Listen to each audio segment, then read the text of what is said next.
Hi, this is Kugito, and I'm here with another Through the Ages video. In this video, I will cover the fourth game I played in the second round of the 2025 World Championships. In the last video, we saw that I got second place in the first three-player game I played, so thanks to my good performance in the four-player games, I still have a significant lead over second place in the group. But there's still a lot of games to go, and I definitely need to start winning some games again soon if I want to make sure I finish first. So this video will be a three-player game between me, Vampire D, and Aaronwebber. So without further ado, let's take a look. So in this game I'm playing second. We can take a quick look at the leaders and wonders. In age 3 we have Hollywood plus Charlie Chaplin, but no and Fleming, so some pretty good theater synergy. That might work out. We also have Sid Meier with the internet. Also Marie Curie, so two science leaders, no spaceflight, science, not that much support. We also have Gandhi, Mandela, and Churchill for more Churchill for military, but there's Gandhi too. Mandela more of an all-purpose leader. There's also a Red Cross, so saving up food might be good. In age 2, we do have Bach and Gotti to pair up with a theater strategy if we want to pursue that. There's also the two strongest science leaders with Nobel and Newton.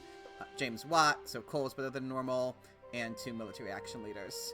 We also have two military action leaders in age 1, as well as Da Vinci, so there's both alchemy and scientific method synergy, as well as Michelangelo with St. Peter's Basilica, Columbus and Isabella, plus the Suez Canal, so colonization strategy might be good. There's also an ocean liner service, and Harvard College has two powerful age 2 wonders, some powerful age 1 wonders as well. Aaronwebber goes first and picks Sun Tzu. Sun Tzu is a good leader, I think, especially with Jan Ziska, so I think this is a fine pick. As for me, though, I had, I guess, a few options. I could potentially take the Colosseum in the Richland with two military action leaders. Colosseum maybe not as good as it sometimes is, but it would be paired with a yellow card. As for the age 2 cards, we have an Acropolis, which, as we saw in the previous video, can definitely be strong, even in a 3-player game. There's also Ashoka and Homer as two. Homer is pretty good leader. Ashoka in second position, not great, but serviceable. There's also the Engineering Genius, which is always good to take. If we look at the leaders, the other leaders potentially in the deck, Boudica would be the best one. Cleopatra I do like, but it might be kind of hard to take her if I don't take a wonder this turn. Moses is alright. Not the most exciting set of leaders in the game. There are some powerful wonders, but 2 of them are in the deck. Pyramids I can't take. I think even Colosseum plus Richland I think can be defensible, and honestly any of these cards can be defensible. This I think is more of a personal taste thing. There's no clear best pick in my opinion. I did end up taking the Engineering Genius just because I felt that, again, none of the leaders are that exciting. I think they're all more or less the same level of power, except arguably for Boudica. Although Boudica is less strong in a 3-player game, so given that, they might even all be relatively equal. So I kind of didn't care which leader I got, and I wanted to leave myself open to the possibility of maybe taking Pyramids, although it's unlikely. Even if Vampire D doesn't take them, Aaronwebber probably will. Maybe not. But also I wanted to leave myself open, potentially for Stonehenge or Library of Alexandria. The Engineering Genius would be useful. And as I said earlier, there are also some good age 1 leaders I could even use, some good age 1 wonders I could even use it on. So I think it's just it's a powerful card to take, and I wasn't in love with any of these other cards, so that's why I went with this. Vampire D does take the Pyramids. I would too, in their position. So age 1 starts. Aaronwebber takes the Colosseum, elects Sun Tzu, builds a mine, increases the population, makes sense to me. Colosseum, Acropolis, kind of a personal taste thing. As for my turn, I was definitely happy to see the Stonehenge. As I said in the last video, the Stonehenge is my second favorite AJ leader after the Pyramids. I think the science boost it gives you, especially, is extremely strong at the beginning of the game. So I will Or maybe I won't take it. So I do take Ashoka. Right. Leader's more important, I think, especially since both of my opponents have taken wonders already. I don't have to take the Stonehenge yet. And I do definitely want an AJ leader. Even a mediocre AJ leader, better than none at all. I didn't want to take Hippocrates, because he costs 2 civil actions, and I don't think he's better enough than Homer and Ashoka to justify the extra civil action. And I picked Ashoka over Homer because I'm aiming for the Stonehenge, and Homer's happy face plus the Stonehenge is a little redundant. Ashoka, playing second, not the best. At least I do have a yellow card in my hand already, so I felt that I could at least get decent value off of him. So I did elect him and increase my population.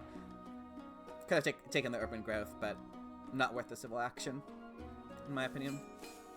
And I left the Stonehenge for later, again, because both of my opponents have a wonder, so I should be able to get it next turn for 1 civil action. Drew a colonization card and a heavy cavalry. There is no Genghis Khan in the game, though. Vampire D takes Homer, takes an urban growth, increases the population, and builds a mine. I think probably electing Homer would have been better than taking the urban growth. The Homer is not being used this turn, but I don't think the one resource is worth the civil action unless you have nothing better to do on your turn. And Vampire D will now have to spend a civil action in the future to play Homer. But I understand why they wanted the resource. Aaronwebber Seeds reveals the development of markets, builds a lab, increases his population, and takes the iron. Goes into consumption early, but maybe there wasn't anything better to do with the civil action anyway. I could have built a stage in the Colosseum, but this also prepares you for development, so it's understandable. And the iron, early iron, definitely good. There are powerful H2 wonders in this game too, so I think it's even better than normal. And reveals a fighting band tactic, which we won't be able to copy because of Sun Tzu. As for my turn, I did want to start out building a lab. I think this turn, 2 of these actions are pretty straightforward. I mean, there is an option here because there's these 2 good H1 leaders on the row. These 2 good H1 wonders on the row, actually, that I could potentially take now since I haven't taken a wonder yet. Now, one downside of taking one of these H1 wonders is that I would then have 1 civil action left to take a card, and I really want to take a non-yellow card because I have Ashoka, but if I took the Forbidden City, then I would only be able to take a Theocracy. Now, I might have... Well, I need to do something to get out of corruption. I could have potentially taken the Forbidden City or the Silk Road and maybe this irrigation, and then built a warrior to get out of corruption, but I think building a warrior so early just to get out of corruption is not great. I do really like both of these wonders, though. Maybe in my position I would value the Forbidden City over the Silk Road, just because I'm only on 4 civil actions, and Silk Road obviously takes a lot of civil actions. Also with Ashoka, I have more resources, so the resources you save on Silk Road, less important. I think that would be a defensible play. I think that would be an understandable play, but I think especially with Ashoka, I mean, I could build the lab, take, say, the Forbidden City and the Theocracy. That would also be an interesting play. The Forbidden City would give me a 5th civil action, which you want with Theocracy. I might actually end up doing that. Yeah, I do end up doing that. I think it's kind of even. I think taking the Stonehenge and maybe the irrigation. Although the irrigation, there's no Machu Picchu, there's no Barbarossa. There is an ocean liner service, so there is some irrigation synergy in this game, but not the most exciting card to take for 2 civil actions. Drama, similarly, yeah, there's Bach, so there's some drama synergy, but for 2 civil actions, not the most exciting card. So in that sense, you could say that even though Stonehenge saves me a civil action, taking Stonehenge plus drama or irrigation, the drama and the irrigation are arguably, are not really worth 2 civil actions, probably. So the 1 civil action you're saving from taking the Stonehenge is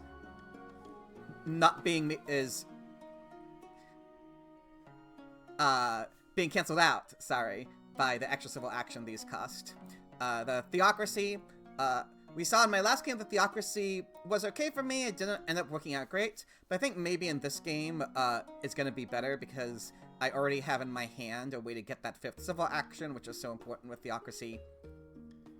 In addition, the, you know, sort of two happy faces you get with the Forbidden City synergizes well with the 1 extra happy face from Theocracy. It means I'll be able to wait a very long time before needing a happy face solution, which is always nice. So I think Theocracy plus Forbidden City is a powerful combination, and because the Theocracy is available for only 1 civil action, and the Forbidden City is probably better than the Stonehenge. If I took the Stonehenge, I wouldn't be able to get any of these. Then the only good Age 1 wonder left, Himeji Castle, St. Peter's Basilica, they can both be strong, as can the Great Wall. So these are all potentially good wonders, but they're also more, I think, circumstantial or context dependent than Forbidden City and Silk Road, which are kind of always good, especially Forbidden City. So, and because I also am getting more resource income with Ashoka, the fact that this costs more resources to build is less important. I should still be able to afford it relatively easily. So, I think, in retrospect, I think I agree with this play. I think it was right. But I could also understand taking Stonehenge, because I think this is also a very powerful wonder. I draw another colonization card and a colony. It's the developed territory. Vampire D seeds reveals the development of civil life. Vampire D builds a 2nd lab. Builds 1 stage of the pyramids. Thanks to the resource. Oh, I think, yeah, they built the 2nd lab with the development of civil life. Oh no, they increased the population and build a lab. Oh, build a lab with the urban growth, which then gives them enough resources for 1 stage of the pyramids. And takes an irrigation and elects Homer. So, good turn. At least they're getting the Homer plus pyramids combo, which is a strong combo. Aaronwebber seeds reveals the development of agriculture. Develops the iron with the civil life development. Takes a rich land, builds 1 stage of the Colosseum, upgrades the iron mine. Doing this makes sense because with the rich land, they'll still have enough resources to fully upgrade their mines next turn. And increases his population. Guess he didn't want to risk taking Columbus and not getting a territory. So, presumably he doesn't have a territory in his hand. I do have a territory in my hand, so I could consider taking Columbus here. And I think Weidenbaum has covered this, but so I'm actually copying from Weidenbaum here, but since I have Ashoka, it's a lot easier to get Ashoka's full bonus going when you have a leader in your hand, because that's such a unique color to have. And Columbus is one of the best leaders to pair up with Ashoka, because you can just take him in your hand and just wait for all of stage 1 while you get, because Ashoka with the full bonus is better than most, if not all, Age 1 leaders. So getting the full bonus Ashoka for all of Age 1 is strong, and so you can just keep Columbus in your hand, play him at the end of Age 1, then use his ability immediately, and you get Ashoka for all of Age 1 and Columbus for a limited period of time, which is the best way to use both of them. So for that reason, I do build 2 stages of the Forbidden City. I could consider taking the Alchemy here as well. But, oh right, because I do act, thanks to, right, I increase my population with the development of civil life, but thanks to the resource developments we have, and my engineering genius, and the Ashoka bonus, I have just enough resources to build the Forbidden City this turn. So while I could have taken, potentially, the Code of Laws or the Alchemy, both of which are good technologies to have, I felt that finishing the Wonder this turn, getting the extra civil action immediately, was more valuable. And that also gives me just enough civil actions to put Columbus into my hand, which, for reasons I explained earlier. I didn't, and because I'm taking Columbus, I didn't want to cede this territory, because I wanted to make sure I could at least have some colony in my hand for Columbus. Not the most exciting colony to have with Columbus, but it's at least better than nothing. So, because I need to develop the territory, unfortunately that means I'll have to discard a colonization card, though. I also play the Heavy Cavalry, just kind of, I guess it's debatable to do. I think the logic I was operating is I probably don't want to seed next turn anyway, or at least there's a good chance I won't, because with Ashoka, you can sometimes have corruption issues because he gives you so many extra resources. So for that reason, I thought that even if I drew an event to seed, I might not want to seed anyway. And then at the end of my turn, I'll almost certainly want to keep these 2 cards anyway because I need a colony with Columbus. So I basically figured only drawing 1 military card this turn wouldn't be a big deal, because even if I drew a second one, I would probably not seed it and then discard it at the end of the turn anyway. This does give me less of a chance to draw maybe a better colony with Columbus. So on that level, especially since it's the heavy cavalry tactic, obviously this isn't Genghis Khan, so it's unlikely that I'll be able to get this going. However, it's more possible than it normally is, because I do have Ashoka and the Forbidden City, meaning that I am not going to have to put a population into a Happy Face solution. So I'll have more population from that, and I'll have more population from the food that I will hopefully be getting soon with Ashoka. So because of all that extra population I'll have, maybe it'll be more possible than it normally is to get the heavy cavalry tactic going. So for that reason, I think this was probably right to do. Yep. And I do draw another territory. Unfortunately, it's the worst one. Vampire Day Seeds reveals the development of settlement. Takes Yanziska. Maybe partly as a hate draft for Aaronwebber, because Yanziska and Sun Tzu is such a powerful combination. Finishes the pyramids. And takes the alchemy for 1 civil action. Unfortunately, so Da Vinci probably would have been better for them than Yanziska is, but Yanziska would be better for Aaronwebber, so trade off there. Oops. Aaronwebber Seeds reveals the development of trade routes. Finishes the Colosseum, takes the cartography, so maybe there's some colonies in there. And as we saw earlier, there is colonization synergy in this game. Though the cost of finishing the Colosseum is that Aaronwebber now can only finish 1 iron mine. So another possibility of this turn would be, instead of finishing Colosseum, putting the 2nd iron mine, and then having an extra civil action to, for example, take the Code of Laws. I think that should have been considered, although it is true that, especially without extra science income, playing both the cartography and the Code of Laws would have would probably not have happened. So if Aaronwebber values the cartography more, it makes sense to pass up the Code of Laws, and they didn't want the cultural heritage anyway. So in that sense, this play makes sense. Now it's my turn. I did decide to seed, even though Aaronwebber took the cartography. I think, yeah, the turn we'll see the turn I had planned, but clearly it must have. Oh yeah, I think the main reason I seeded, so we're into the event deck now, and I have the same amount of strength as Vampire D, and there's no knights on the row, so I don't want to put a second population into warriors when my tactic is heavy cavalry. So I'm not going to be increasing my strength this turn, which means I want to reveal an event while I'm stronger than Vampire D on my turn. And the event I reveal is the immigration. Unfortunately, both of my opponents have a happy face and I don't. So this turn, I decide to develop the theocracy. I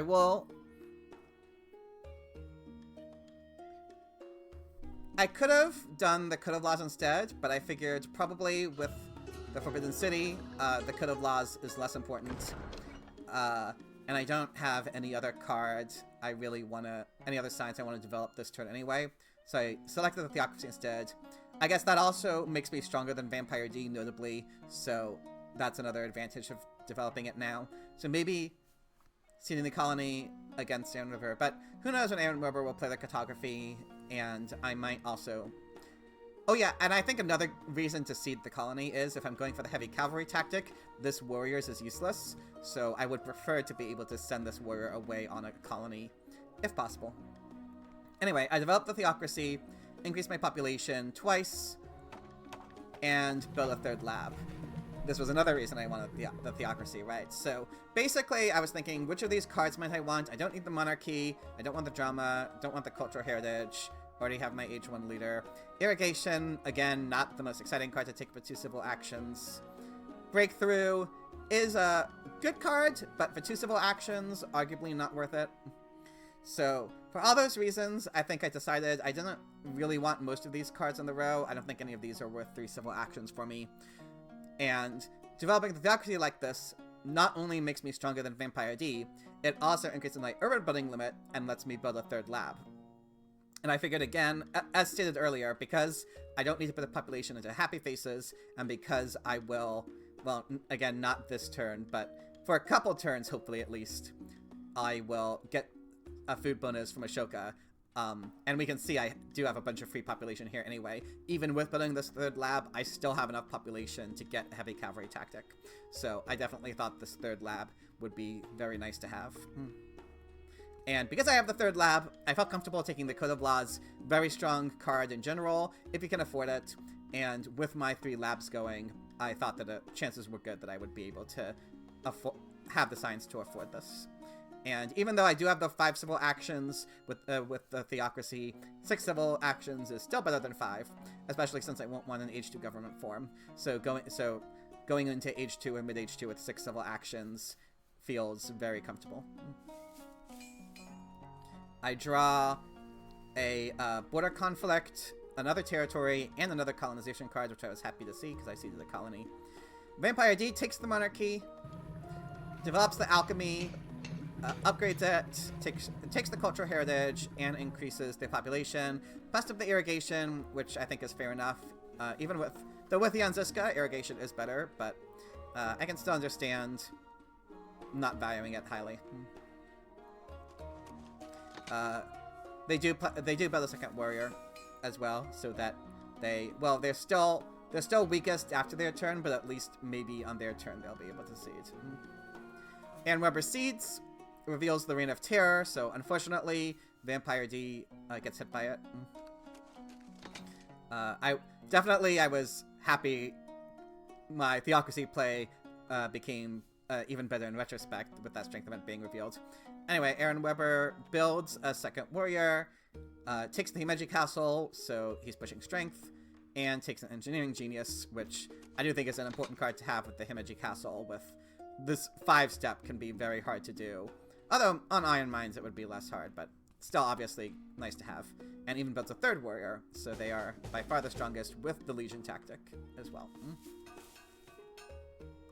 Anyway, it's my turn. So now that I have a 2nd territory with Columbus, I had to decide which one do I want to play with him.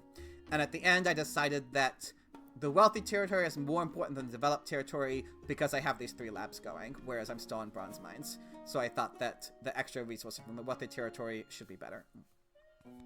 I didn't want to see the border conflict because I'm not sure when I'll be able to get this heavy cavalry tactic going. And I wanted to see because I'm stronger than Vampire D, and that worked out for me because I did reveal the foray. So I was definitely happy to have both of the strength events so far go in my favor. Interestingly, I took the Swordsman.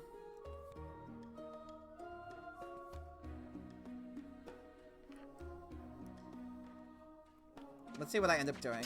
So I develop it, I build a Swordsman, build a 2nd Swordsman, and a 3rd Swordsman. So, yeah, I guess... right, now I understand why I did this. So, it's because of my science situation. I felt that this turn, I really wanted to increase my strength. Partly because I don't have anything better to do. I don't really want any of these cards. Well, maybe the breakthrough, but I can still take it. But I don't want to play any of these other science cards. There's not like an iron or a alchemy that I could play. I could take the irrigation and play it, but I wasn't a huge fan of that. So while I would have definitely preferred taking the knights here, I only had 4 science on my turn. As we can see, playing the swordsman cost all my science. I also wanted to increase my strength because I felt that it was pretty likely that Aaronwebber had seeded some strength events on the deck. So even though it is true that two of them have been revealed already, I also need to spend my resources on something in order to get out of corruption. So my choice was essentially, do I want to upgrade some irrigations, or do I want to work on my military now?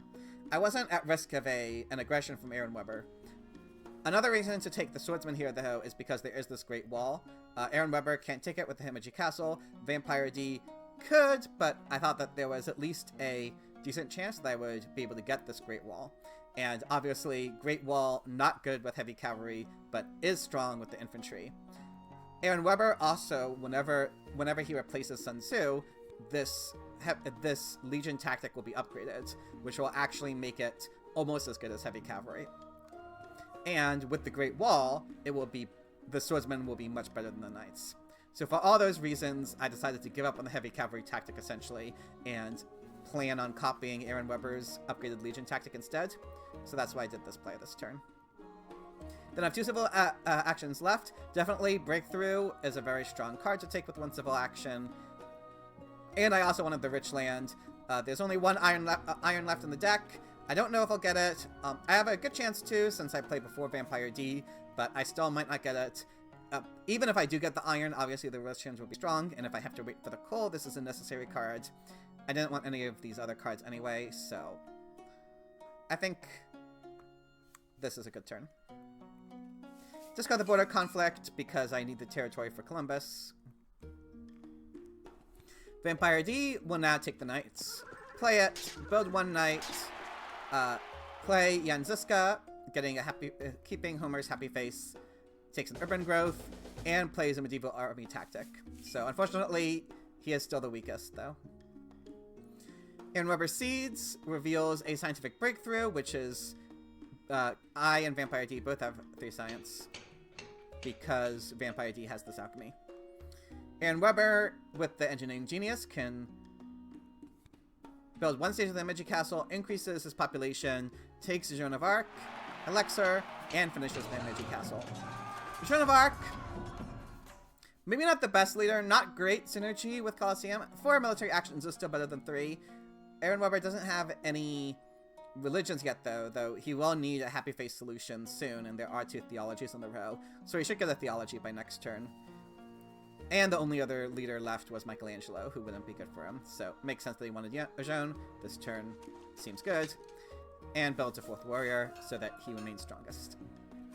But one thing that I was happy about is that Vampire D didn't take the Great Wall, which means I can. Well, another thing I was happy about is the scientific breakthrough gave me enough science to play the Code of Laws this turn, which is definitely quite strong. The age is definitely going to end before my next turn, so I do need to elect Columbus. Ashoka ended up being pretty good for me. I wasn't able to get all 3 colors for most of Age 1, unfortunately. I think I only got it for 1 turn, maybe 2. So Ashoka didn't reach his full potential, but I think he ended up being pretty good, and probably better. Definitely since I got Forbidden City, he ended up being much better than Homer would have been. But as I said previously, especially since I've invested so much into my infantry, I think the Great Wall is going to be an extremely strong wonder for me. And I also take the Alchemy. For my remaining 2 civil actions, I don't need the Warfare with the Theocracy. Frugality might be okay, although next turn I'll have 5 food. Yeah, it would Frugality. I actually think I might still take the Frugality. I have 1 civil action left. Oh, no, I don't. I increased my population. Yeah, so if I took the Frugality next turn, right? Because I had 4. But next turn, I would have been on 4 food. So even if I took the Frugality, it wouldn't do anything for me for a while. It would just give me 2 food that I wouldn't be able to spend, that would just sit around doing nothing. So there's no real reason for me to take the Frugality. And I don't need the Happy Face solution, especially not with the Great Wall. So I don't want any of these cards. There is an iron here, but for 3 civil actions, I didn't love it. I was pretty comfortable waiting for coal in my position. So, especially by taking the Alchemy, it's worth 1 civil action less than the iron, and I have 3 labs too. So the Alchemy will actually be a good long-term solution for my science, since I'll have 6 science with it. So I definitely think the Alchemy was right here. And I increased my population because again I didn't want the Frugality, and so I had nothing better to do with the civil action, and it saves me a food. So 1 food sitting around doing nothing, usually not a big deal, won't cause corruption most likely. And I also build even a 5th swordsman with the population that I increased, which makes me strongest, so that's another benefit of increasing my population this turn. I draw a Legion tactic of my own and an aggression. Vampire D builds a second knight to tie me in strength. Finishes upgrading their labs. Takes bread and circuses. Plays the cultural heritage, which lets them get the monarchy this turn, and takes that frugality. Age 2 begins. Let's go ahead. I am remembering this time to take a look at the general state of the game. Culture doesn't really matter this early. It's roughly the same anyway. Science. Vampire D currently has the most science production, although when I get my alchemies going, I will advance beyond them. Aaronwebber only has 2 science production, but in exchange, Aaronwebber has iron mines going, whereas the remaining 2 of us do not. Vampire D has more food than the rest of us do, so Vampire D will have more population than we do. Although one weakness of doing it this way, you'll note, is that both of the populations will be unhappy. Well, but with the Homer happy face, they'll be able to put one into bread and circuses and the second into a knights, for example. So Vampire D looks like they'll be able to at least increase their strength in a hurry, but I also have the Great Wall, so I will also be able to increase my strength soon once I'm able to either copy Aaronwebber's tactic or play my own Legion tactic and finish the Great Wall. So in strength terms, it looks like Vampire D and me have the advantage. In civil and military actions turns, Vampire D and me both have an advantage over Aaronwebber. So looks like a relatively even position at the moment. My major advantage, I think, actually, is that I don't have to deal with any happy face issues because of my wonders. So, and my government form.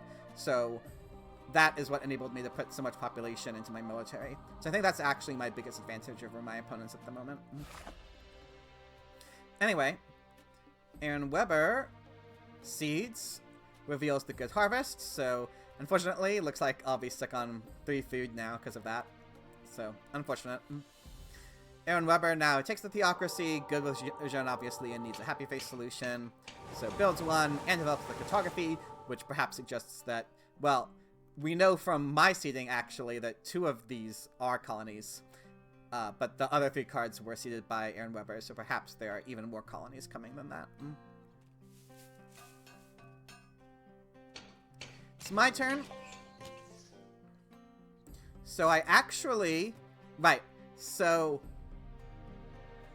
we can see that my choice to keep the wealthy territory for Columbus ended up paying off big, because I get to use Columbus's ability immediately to finish the Great Wall. Now you could say, especially with 3 military actions, that maybe I could wait to use Columbus to see if I maybe draw an H2 colony that would be more powerful, and that would certainly be an option to do. But I definitely felt that the advantage of using Columbus right now is he gives me enough resources to finish the Great Wall, and I definitely valued that more than potentially waiting for another colony later. I think getting the Great Wall going now gives me a little bit of culture income, but more importantly gives me 5 additional strength, which will almost guarantee that I'll be the strongest, I think, for the foreseeable future. And I thought doing that right now was more important because I'm only on bronze mines. Now I could take the iron mines, but they, even with the rich land, they would still take a few turns to fully upgrade, and then I would maybe have to wait even longer or something to get the Great Wall done. So if I didn't take the wealthy territory now, I don't know when I would be able to finish the Great Wall. So I definitely wanted to do it now, especially since there are 2 very strong H2 wonders on the row. So if I don't finish the Great Wall now, I won't be able to take either of these. And I definitely wanted to at least leave myself open to the possibility of taking one. So for all those reasons, I decided to just cast in Columbus right now, finish the Great Wall. I did have a choice of whether to adopt Aaronwebber's upgraded Legion or play my own. There is some reason to play my own, obviously, because then I get another H2 draw, but I decided that getting the extra strength, I might even get a 6th infantry in the future, so I thought that getting at least 1, possibly 2 extra strength from the upgraded Legion tactic was more important than the extra military card draw. So my last 2 civil actions, I decided to take an urban growth. I will, I can't take I already have these cards. I don't want these cards for this much. I only have 2 civil actions left after finishing the Great Wall, so I can't take the scientific method, which this might have been, on the one hand, this might have been a nice card to take because I haven't developed the alchemies yet. On the other hand, 3 scientific methods might actually be a bit overkill, and I did already spend 2 civil actions on this alchemy already. So instead, I think I decided to, so giving up the scientific method or letting my opponents potentially take it, specifically Aaronwebber, even though it would be very good for Aaronwebber because they can play it this turn, I thought that completing the Great Wall was more important for me, especially since I have the Alchemy in my hand. So instead, I just took an Urban Growth and another Rich Land. You know, not the greatest to take H1 cards on H2, but it is the beginning of H2. And again, I don't want any of these other cards. I did decide to pass up on the Iron and wait for Coals. So, like in the last game, this could potentially come back to bite me. But I think I'm in a better position to take the Coals in this game, because I have both the Code of Laws and the Forbidden City. I have much more leeway to take a Coal for 3 civil actions if it shows up. And since I am playing before Vampire D, I thought that even if Vampire D passes up the Iron, I will have a good chance to take the Coal before they do. And in addition, in the next few turns, I want to upgrade my Alchemies anyway, because I have this card in my hand. And so, even if I took the Iron, it would be rotting in my hand for a while, and then I would start upgrading my mines into Iron Mines in the middle of H2. That felt really bad. So, because I want to upgrade my labs soon, since I have the Alchemy in my hand, I decided to give up on the Iron and just take these yellow cards. Discarded the Tactic I won't play, and I draw another Tactic, but this was definitely... Oops. This was definitely a very fortuitous draw. The Defensive Army Tactic is probably the best tactic you could possibly have with the Great Wall, so I was extremely happy for this draw. Vampire D increases the population, decides to disband a warrior to put it into knights, so not something you want to do, but it was a decision looks like they felt they had to make in order to get additional strength and an additional culture from me and Jiska. Maybe still a bit questionable, but I can understand the reasoning. Decides to take a swordsman and a reserves, and unfortunately they take the Ocean Liner Service. Probably it was too much to expect the Ocean Liner Service to survive until my turn, so now all I can do is hope that Aaronwebber won't take the Harvard College. And Weber Seeds reveals a new deposit, so gives me a few resources, which we can see now that they're, luckily for me, is an early coal as well. So those resources will actually help me get those coal upgrades going quicker, probably. So I was pretty happy to see this, even though it only gave me 3. And Weber takes the scientific method, and instead of the Harvard College, builds it and upgrades both labs. I think that's a very strong turn. And Weber definitely needed these pretty soon, and they get them. So good turn from Aaronwebber. Now, however, I am faced with a bit of a dilemma. First of all, I have this political action to spend and no cards to seed. So I decided to use an aggression against Aaronwebber. I knew that Aaronwebber was guaranteed to be able to defend with Himeji Castle. So essentially this play is giving up card draw in exchange for forcing Aaronwebber to sacrifice a unit with the Himeji Castle. And I decided that the cost that I was spending was worth forcing Aaronwebber to give up this unit. And a colonization card as well. So I think that this is probably worth it, even though I knew Aaronwebber could defend. Now I am faced with a bit of a choice here. Well, maybe not a huge choice, something of a choice.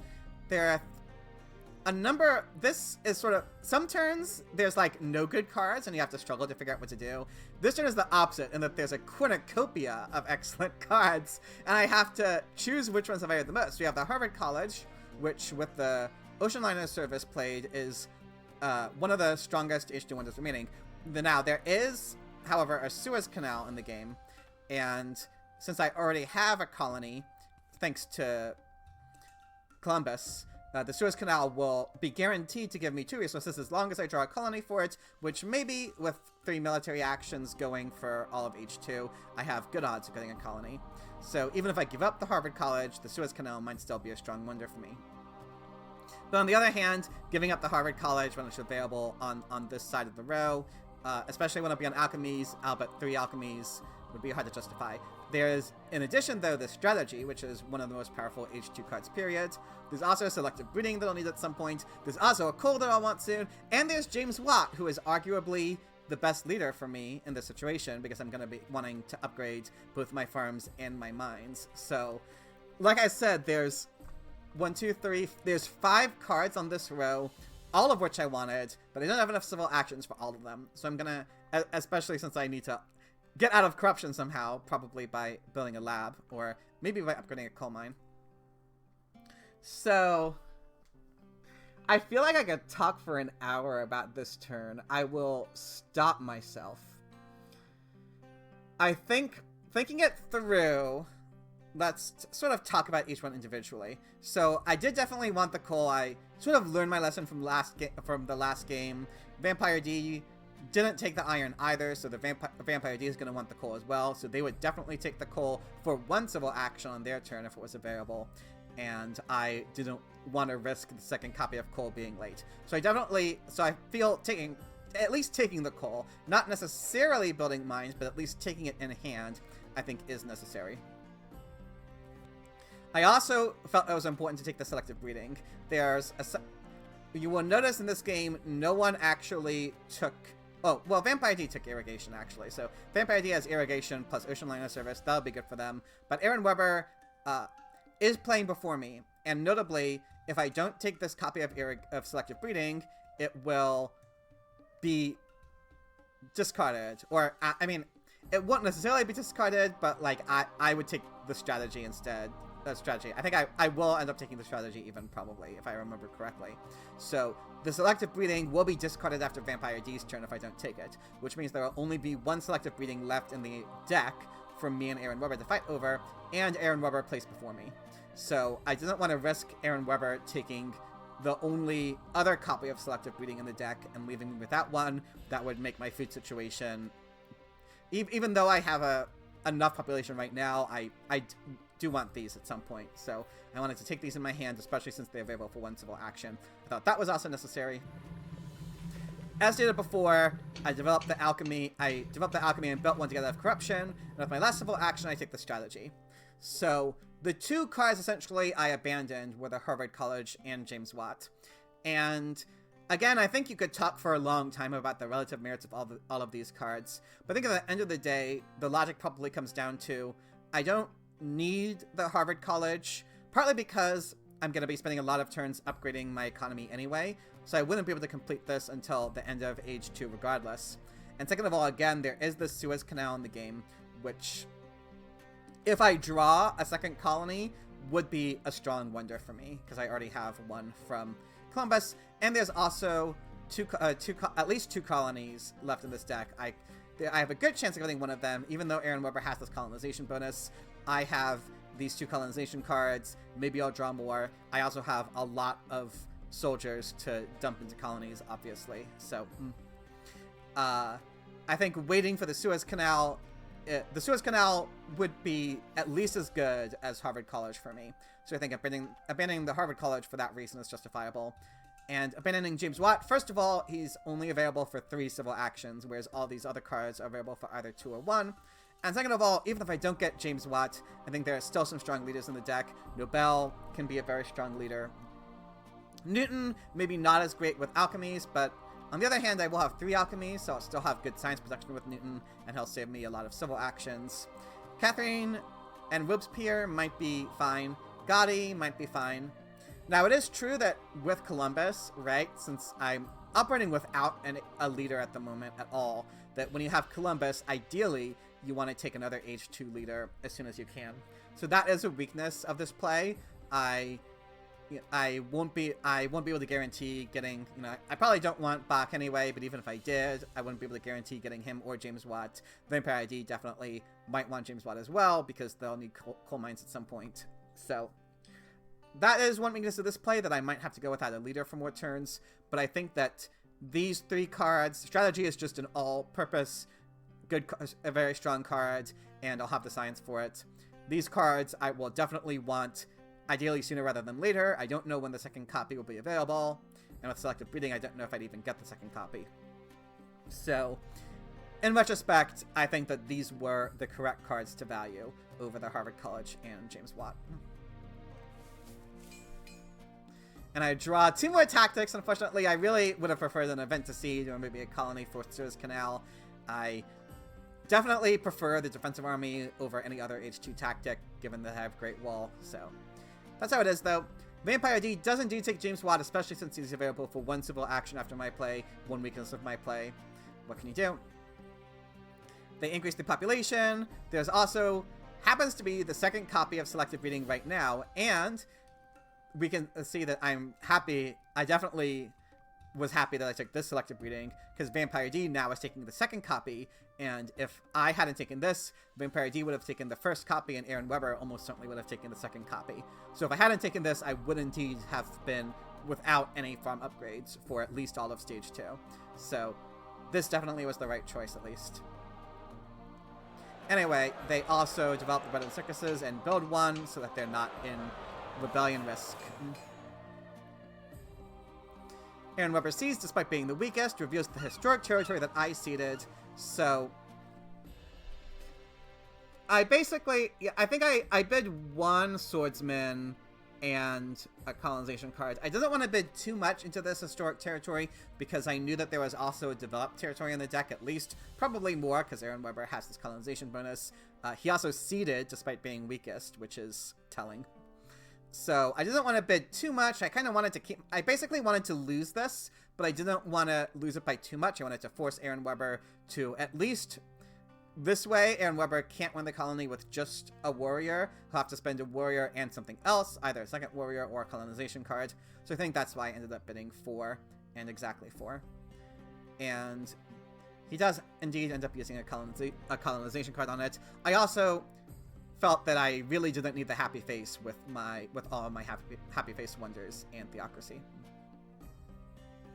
Aaronwebber takes Rifleman for 3 civil actions, notably, so they really wanted to make sure they had it. Well, maybe they didn't like any of the other cards in the row. And they develop it and upgrade 1 Rifleman, which they're still the weakest, but not by as much. It's my turn. Unfortunately, I can't seed.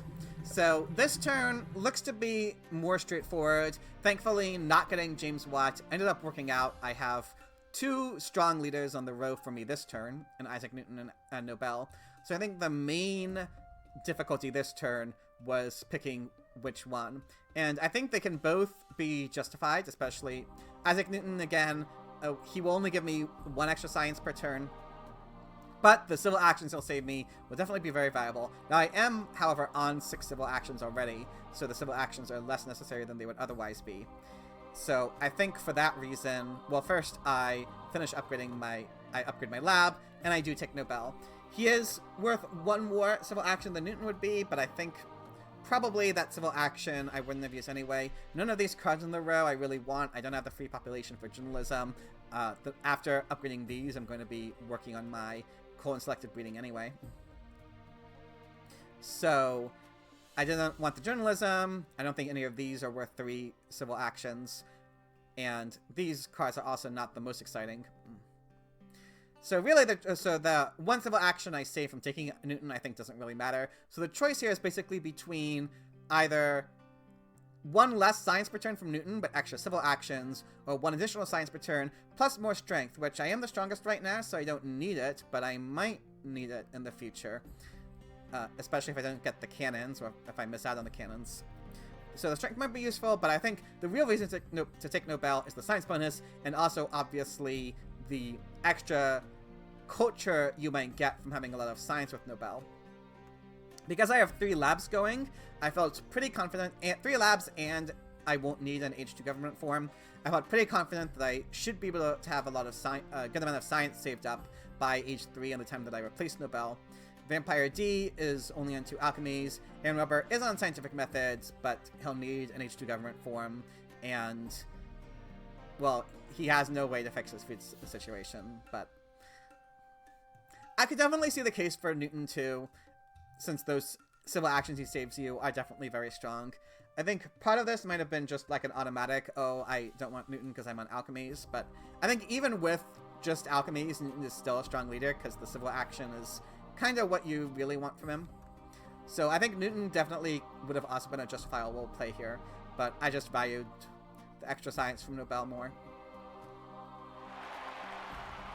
So I played him. I guess there is another reason to take Nobel over Newton, and it's for the following turn, because I upgraded one of my labs with that urban growth, but I definitely want to get my coal mines going too sooner rather than later. And so by doing it this way, I am able to upgrade one of my coal mines. And thanks to Nobel, next turn I'll have 8 science, which will be enough to play the strategy. So if I had taken Newton instead, I would have only had 7 science on my next turn. So I wouldn't have been able to play the strategy. So that's another reason I think to take Nobel, that 1 extra science will actually be directly useful for me. Now, I could have gotten it anyway by upgrading my 3rd lab, but then I wouldn't have been able to upgrade my coal mine this turn. So that would have been a trade-off. Discard the tactics I don't need. Draw an aggression and immigration, and another tactic that I won't use. I actually think that I drew, did I draw? I think I drew almost every tactic. I think I've drawn 1, there's that one, and then I discarded 2. So I've drawn 4 out of the 7 tactics, which is funny.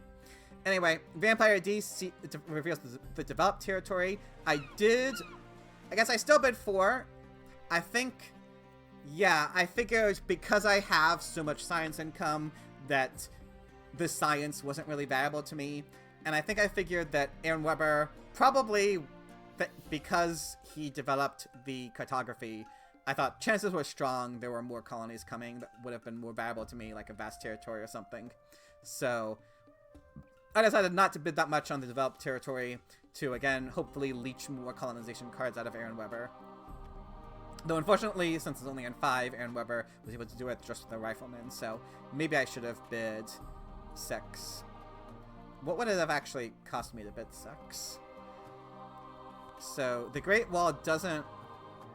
I don't think the Great Wall works for colonization, so... Yeah, I guess 4 is the maximum I can do when bidding only 1 swordsman. So to bid 6, I would have had to bid 2 swordsmen along with my 2 colonization cards.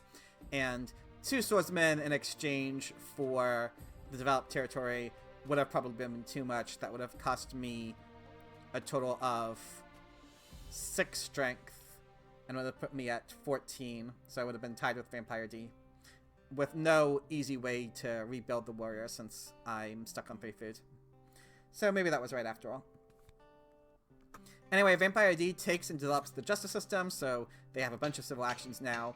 Finishes upgrading, so they now have 3 labs just like I do. Takes their reserves and the journalism, and plays 1 reserves, and takes the patriotism.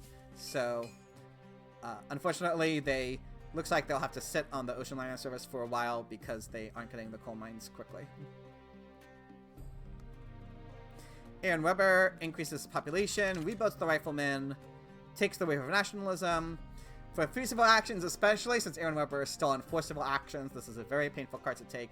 I do understand the logic, though. He certainly is still the weakest even after this, so he really wants to upgrade these soldiers to riflemen, but that's going to take a lot. He would technically be able to do that next turn, but then he won't be able to upgrade this mine, which he really wants to do soon. So he probably felt that this was an important card to take. Now, on the other hand, there's the sufficient upgrade available for 1 civil action, so this would have also given him a free mine upgrade, and he could have potentially taken, say, efficient upgrade, breakthrough, and Robespierre. I think Robespierre would have actually been an extremely strong leader for Aaronwebber because he wants that H2 government form. Now, he doesn't have enough science for the H2 government form, so Robespierre, not as important, but it's always nice to see that science. And the only leaders left, maybe not that exciting either. So I do think Robespierre breakthrough efficient upgrade was a turn that I might have done instead in Aaronwebber's position.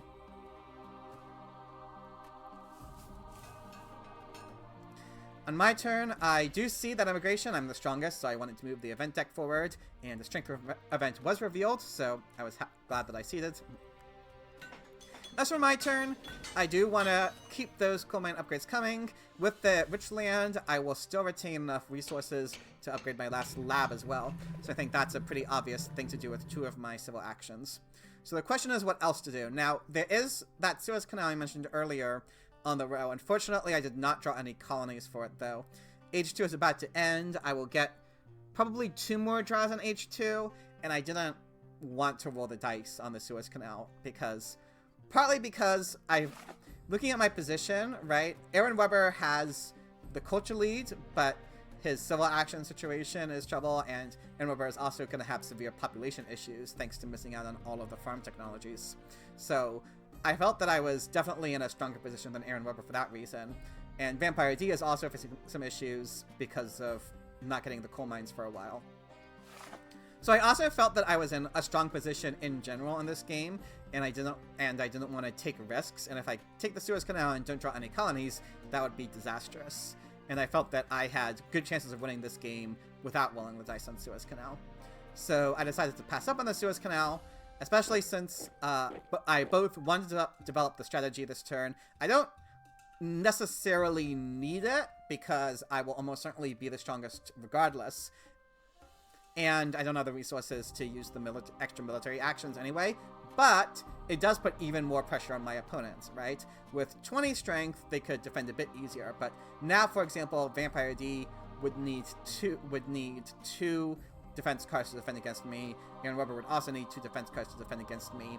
So I figured that by playing the strategy this turn, I might put more pressure on my opponents to work on their strength instead of developing their civilization. And I also wanted to do it at some point. I have the signs for it. And as we see, I don't think there's anything else I wanted to spend my civil actions on, except, of course, this cannons.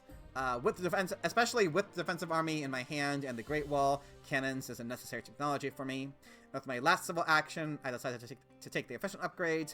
I did pass up these frugalities, but I valued getting the strategy this turn and spending the civil action this turn more than the frugalities. Again, it'll be a little while before I'm able to increase my population at all anyway, and I figured I probably wouldn't need them. I have a lot of free population regardless, thanks to my Happy Face Wonders, so getting the extra food from the frugalities I felt wasn't an important consideration.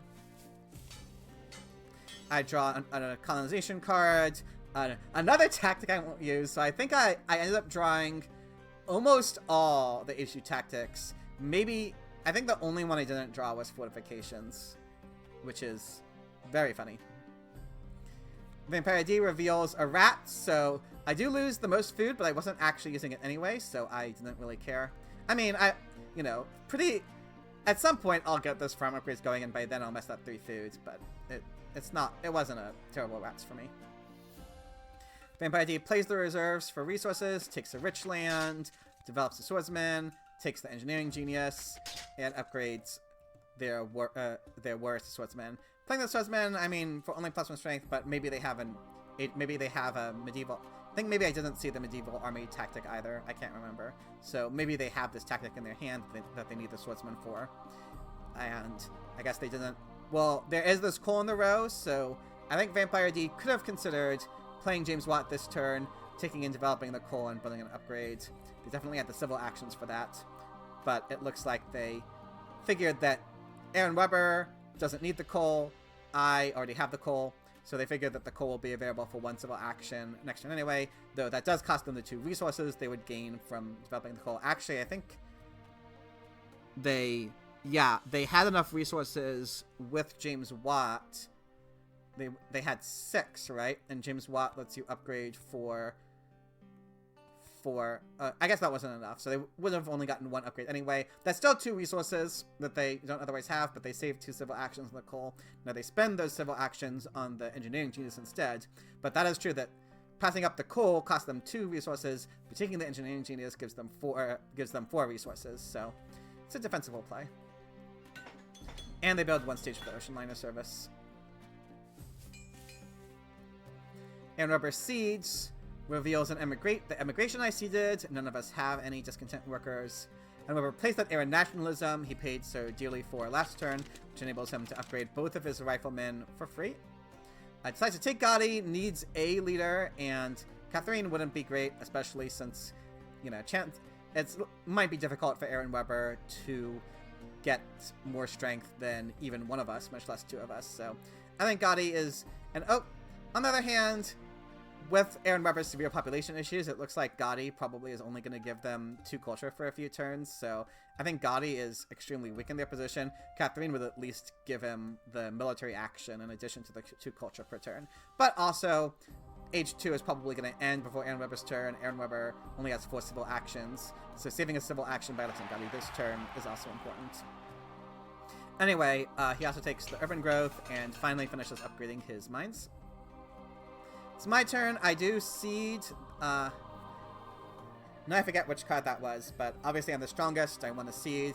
I think there's probably colonies in there that I want to get an advantage of. Anyway, I reveal civil unrest. Again, nobody has any discontent workers. So this turn, my choices. Let's see. Do I have enough to? Let's see. With 10, no. So my choice is: do I want to finish upgrading my coal, or like what? Yeah, basically, because I could have upgraded either both farms or one farm in my mines. Now, the problem with upgrading both farms, though, that would have given me 4 food next turn, but by next turn the age will end and I'll have to spend 5 food to increase my population anyway. So I wouldn't be able to increase my population next turn even if I upgraded 2 farms, so I valued upgrading the last coal mine first instead. I do upgrade 1 farm, though, because then next turn I'll upgrade the second one and I'll have 6 food in 2 turns, which will be enough to increase my population. Now, I have to decide what else to do with my 3 civil actions. I don't have any resources left, so all I can do is take some cards. And a lot of the cards, there's definitely not the most exciting cards in the row right now. I think, let's see what I end up taking. I do think the architecture makes sense. First of all, it's available for only 1 civil action. I do have 9 resource income, but getting that discount will still help. It'll also potentially save me on civil actions for wonders, which, especially with coal mines, chances that I'll want one of the wonders is high. There's also Red Cross in the game. And I definitely have the science to support it. So the question is what else to take, and I end up taking the opera. There are a few options here. I could have taken potentially the cavalryman or the navigation. Cavalryman, though, I will almost certainly not use. I'm pretty much planning on staying on defensive army tactic for the rest of the game. Maybe if I draw an H3 infantry and artillery tactic, I could take that, but I felt that with the Great Wall, I didn't want to build any cavalry this game anyway, so I didn't want to take the cavalrymen. Navigation, maybe, that would let me compete with Aaronwebber. We could perhaps suspect there are additional colonies in the deck. But I think I didn't know that for sure, so without knowing for sure whether there's even a single colony left in the deck, I didn't feel comfortable taking the navigation for 2 civil actions and then playing it for 6 science. So in the end, I took the opera instead. There is not Marlena in this game, but there is a Hollywood plus 2 theater leaders. So I thought there was decent enough theater synergy in this game that I could go for a theater strategy. I also just took the architecture, which makes the opera significantly better. And they're available for 1 civil action, so I felt that, again, with not really wanting these cards, not having enough civil actions to take these cards, or at least if I took the at least after taking the architecture, I could have taken one of these cards, but I already have the cannons, can't take Eiffel Tower, Breakthrough Revolutionary Idea, good cards, but for 3 civil actions with my 8 science income, I thought it wasn't worth it. So instead I valued higher the architecture, the opera, and I did take an organized religion. My Happy Face solution, I've been depending on my wonders for the Happy Face for my Happy Faces so far this game, but pretty soon that'll run out. By the time H2 begins, I will run out of my Happy Faces, and also I will probably want an H3 government form, or at least there's a good chance that I will. And once I play my H3 government form, I will have this will be unhappy. So I will definitely, even though I've put it off until now, I will need a Happy Face solution at some point. Now I do probably have the leeway to wait until potentially a Pro Sports, of which there are 2 copies, but the Organized Religion is available right now for 1 civil action. I didn't really value any of the other cards higher than it. Well, obviously I couldn't take the coal anyway, but I valued having these in my hand more than taking the navigation, and I valued all 3 of them over one of these yellow cards. I think taking one of these yellow cards, probably the breakthrough, would also be defensible, though. Especially with Nobel, obviously having that extra science can be very helpful. But I also think, especially the architecture can be a very helpful card, and the opera is nice to have in case I end up going into theaters. So I think it's a close call. I discard 2 of the tactics I won't use, and draw an Iconoclasm, an Independence Declaration, and an Arms Industry. Vampire D now has to elect James Watt because it's the end of the age, but they can also finally start upgrading their economy with James Watt. They can also finish the Ocean Liner service this turn, which is obviously a very strong leader. Place of Patriotism, builds a swordsman and reveals that they do indeed have that classic army tactic, so they needed the swordsman. Still not the strongest, though. This Great Wall putting in a huge amount of work for me during the entirety of this game, for sure. Age 2, though, not quite over yet. The Kanman is finally available. It was... Let's see. Yeah, so... Aaronwebber spent the entirety of Age 2 really desperately wanting a government... wanting a government form. And literally all 4 of the government forms are in the last... like 14 or 15 cards.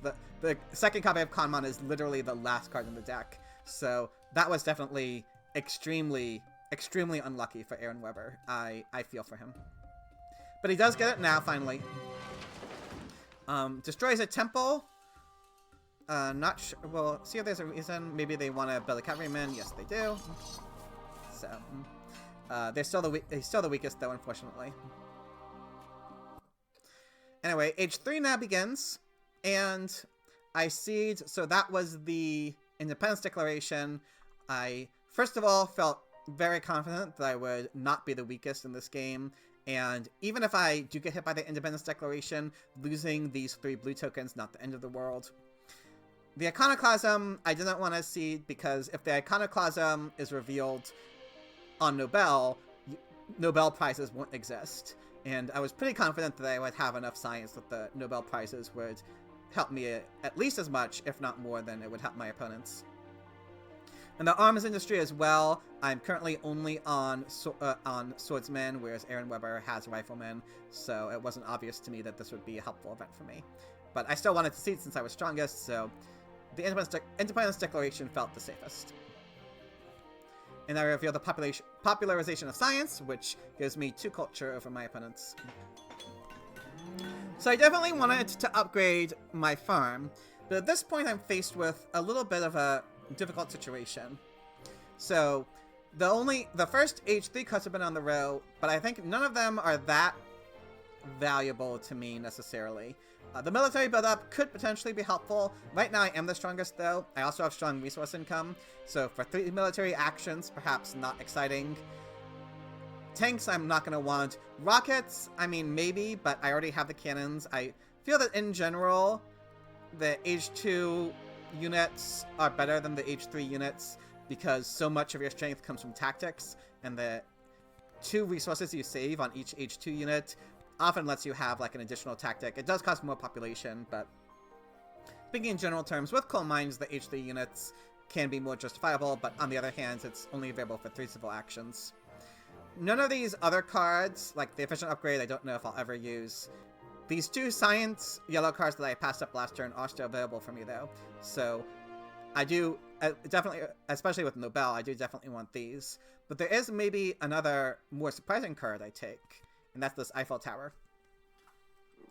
Eiffel Tower is probably the worst H2 wonder in the game, just because it costs so much, and the culture, especially in a 3 or 4 player game, not that important. However, in my opinion, the conclusion I've come to from playing with Eiffel Tower a couple times is Eiffel Tower is extremely useful if you need the happy face. And in this situation, I did feel like I needed the happy face. Now, maybe I didn't need it because I do have this organized religion, but it is also true that pretty soon I will have an unhappy worker, especially if I get an H3 government form at some point. And so I felt that because I coasted so long just on my happy faces with my wonders, I decided that the Eiffel Tower synergizes very strongly with them, lets me continue to get away with not having much population in my happy face buildings. Another thing to note is with the organized religion, so when with the organized religion, say I lose the theocracy at some point, then this will be unhappy. With the organized religion, then I'll have these 3 happy faces. But it looks like in this game, I will probably get into this part of my yellow bank, and the organized religion will not cover this. So even if I get this population, even if I get up to this population, I will then need 2 workers in organized religion. However, with the Eiffel Tower, I will be able to get up to this part of the happy faces with only 1 organized religion. So I felt that the Eiffel Tower not only would let me delay putting a worker into my organized religion, it might also make it so that by the end of the game, I only need 1 worker in organized relation instead of 2. So for both of those reasons, I thought that the Eiffel Tower, the Happy Face, would actually be extremely valuable for me. Another reason to take the Eiffel Tower right now, though, is that I want something to spend my resources on. Right now, it's not super clear what I would spend my resources on next turn. I will have enough for only 1 free population next turn, so I could put that into cannons. That's only 5 resources. That would leave me with 9 sitting around. Not the end of the world to have 9 resources sitting around, but I did feel that with those 14 resources I would have next turn, I could finish the Eiffel Tower immediately. And I felt that spending my resources on the Eiffel Tower would be more valuable than spending it on the cannon when looks like I'll probably be the strongest even without the cannon next turn. So I think for those 2 reasons, both that the Happy Face will be very useful for me, and because I want to spend my resources on something next turn, and it's not clear what I would do it if not for the Eiffel Tower. I actually think the Eiffel Tower is this is a situation where I do think the Eiffel Tower is a good wonder for me. That also leaves me with enough civil actions to take those 2 science yellow cards, which, like I said, especially with Nobel, are quite valuable. I draw an Impact of Balance, an Impact of Colonies, and a Colonization card. Impact of Colonies, probably, I mean, maybe. It's at least potentially seedable, even right now. Impact of Balance, I could definitely, once I finish the Eiffel Tower, I will have a good Impact of Balance, so I was happy to see that. Vampire D offers an international trade agreement to Aaronwebber. Unfortunately, I think this is the second 3-player game in a row that I'm not a party to an international trade agreement. That's how it goes sometimes. The Air Forces is available for Vampire D, so they definitely want it. They also definitely want to start upgrading their farms. Well, they need to upgrade 1 farm just to get out of famine. Notably, instead of upgrading their second coal, which they could have done, they take this military buildup instead. Now, upgrading the second coal mine would give them 2 resources. This gives them potentially 10 resources. So that's definitely a +8 resource trade, as long as they're weakest at some point. So I can understand it from that perspective. And Weber takes an efficient upgrade, a tanks, even though they have cavalrymen. I think probably when you already have an H2, when you have an H1 military attack, an H2-1 can still be good because you need them for H3 military tactics. But upgrading from H2 to H3 military tactics, especially on on only iron mines, I'm not sure about that. Upgrades to the tanks though, and takes a second efficient upgrade. Anyway, it's my turn. So like I said earlier, once I finish upgrading my Eiffel Tower, I will have a very strong impact of balance. Very strong. It'll be 6. Vampire D is currently on 0 with no culture production, and Weber is currently on 2 with the, 3 with the farms, but still, obviously, 6 is a lot higher than 3, since it's double culture with impact of balance. And I'm strongest, so I want to seed. And as stated previously, I'm not sure that these will be useful events for me regardless. And I reveal on economic progress, which definitely makes me appreciate taking the Eiffel Tower this turn even more. Now let's see what I do this turn. So I play the revolutionary idea. Right, because I wanted this democracy. So, like I said, with the theocracy, I mean, sometimes you can take a theocracy to the end of the game, but especially in my situation, I have the science for it. They're available early. I do want one of these H3 government forms. The question is which one. So, the question between democracy and fundamentalism, the same dilemma I faced in my 4-player game, if you recall, is a question of, do I want to win this game peacefully, in which case you take democracy, or do I want to win this game through military, in which case I want the fundamentalism. However, there are a couple considerations in this game that I think tipped it more towards the peaceful solution. First of all, I forgot to do the state of the game at the end of H2, sorry. We'll do a quick one now. Aaronwebber is in the lead in culture, but he has severe population issues. At least he fixed his civil action issue. I have the most resources. Vampire D will soon catch up. Actually, I think we'll have one more than me thanks to the pact. No. Yeah, they'll actually have one more than me thanks to the pact. But, I have I still have very good resource income. I have the most science income right now with Nobel. and soon I will also have a lot of culture income with the Eiffel Tower. Once I finish the Eiffel Tower, I will have 6 culture income, which will cause me to start catching up to Aaronwebber pretty quickly. I'll end the turn with 40, which is only 20 below. So at this point in the game, so the 2 reasons why I decided on the peaceful path this game. First of all, I felt a lot better about my position in this game. In the previous game, I was, if you recall, I was far below both Aaronwebber and both 3 in culture. This time, I'm much closer to Aaronwebber in culture, and more importantly, I will soon be having a lot of culture production with the Eiffel Tower. So, for that reason, I felt that this was a game that I didn't need to go military heavy to win, because I'm going to have so much culture production soon, and my economy, with a strong economy. And the second reason I decided to not pass up the fundamentalism is I don't currently have a war in my hand. Now, it is true that there are enough wars in the deck that usually you do draw 1 before the end of the game, but usually it's not always. And I certainly have had games where even with drawing 3 cards per turn on H3, I don't get any wars. And I think taking the fundamentalism here, passing up to democracy, when I'm not sure whether I'll even have a war, much less if I'll be in a position where I can launch a big war against my opponents. I mean, I do have the strategy and the Great Wall, but I also... Another big difference, in the last game when I took the fundamentalism, I already had the Air Forces in my hand. In this game, the first copy of Air Forces was taken by Vampire D, and Aaronwebber is playing before me. So actually, odds are that I will not have the second copy of Air Forces. And it becomes a lot harder to launch a big war without any Air Forces, and since I don't even have a war in my hand anyway, I felt that going hard on the military this game was actually extremely risky, whereas it would be a safer play to instead go hard on the culture and just focus on defending myself, which I felt that odds were good that I would be able to defend myself with the Great Wall. So I do think taking the democracy here was the right play.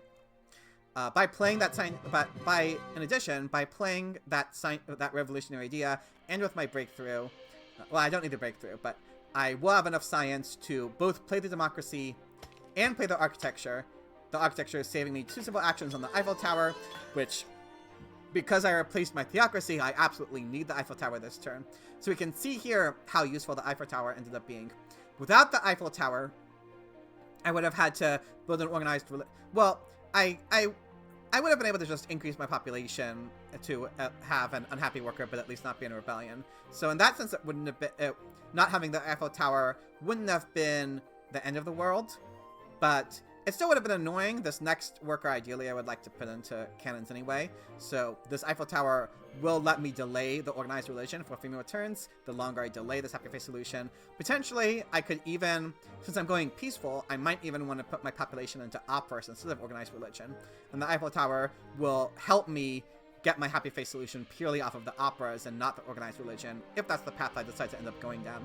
So for all those reasons, I think that the Eiffel Tower actually ended up being pretty strong for me in this game. I do want this revolutionary idea, though, especially with Nobel. The more science, the better. And I take the cavalrymen. Even though I said last turn, like, I probably almost certainly wasn't going to want to use the cavalrymen, I did have this extra civil action with nothing really to spend it on. I didn't want... I maybe could have considered taking the rockets, because I haven't played the cannon yet.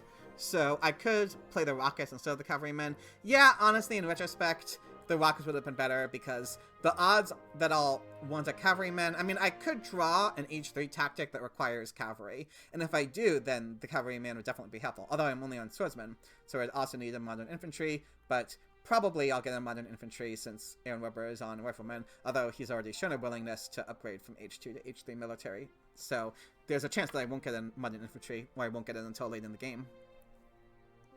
But I think with the Great Wall, though, with the defensive army already in my hand, I think the rockets, with the coal mines, the extra strength boost I would get from the rockets might actually make them, like, significantly better than the cannon in this situation. Especially since I'm on swordsman and I don't know when or if I'll be on modern infantry. So from that perspective, maybe I should have taken the rockets instead of the cavalrymen. Regardless, though, I think that arguably the bigger cost of playing this way was I'm not going to be able to get Marie Curie. Well, Marie Curie would definitely be discarded by my next turn. However, Marie Curie is not a super exciting leader, and I felt that there were other leaders that could potentially be good for me. One of them actually being the Mandela on the row. I thought that there, Vampire D could potentially take Mandela. Actually, Vampire D and Aaronwebber could both potentially take Mandela.